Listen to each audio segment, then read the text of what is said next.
బాహుబలి చిత్రంలో బల్లాల దేవుడిగా అతి వీర భయంకరంగా కనిపించాడు రానా. బాహుబలిని ఢీకొట్టే ధీటైన మొనగాడిగా కనిపించాడు. ఈ సినిమా కోసం ఒలింపిక్స్ కి ప్రిపేర్ అవుతున్న ఓ అథ్లెట్ లా ఎంతో శ్రమించాడు. దేహదారుఢ్యాన్ని అసాధారణంగా పెంచాడు. ఇంకా చెప్పాలంటే బాక్సర్ మైక్ టైసన్ పర్సనాలిటీతో పోటీ పడే దేహాన్ని తయారు చేశాడు. అయితే అందుకు సింబాలిక్ గా అతడు ఓ బాక్సింగ్ టీమ్ ని కొనుక్కోవడం టాలీవుడ్ లో హాట్ టాపిక్ అయింది. ఇండియా లెవెల్లో ఇటీవలే సూపర్ బాక్సింగ్ లీగ్ ప్రారంభమైంది. దీనికోసం టీంల ఎంపిక జరిగింది.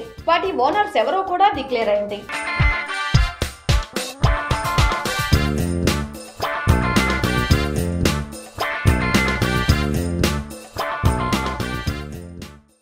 రానా బాలీవుడ్ హీరో సునీల్ శెట్టితో కలిసి బాహుబలి బాక్సర్స్ టీమ్ ని కొనుక్కున్నాడట.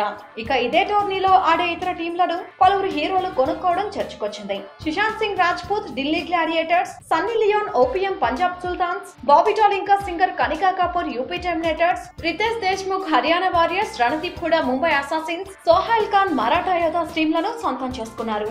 ఇక రానా టీం నిజంగానే బాహుబలి రేంజ్ లో బంపర్ హిట్ అవుతుందేమో చూడాలి.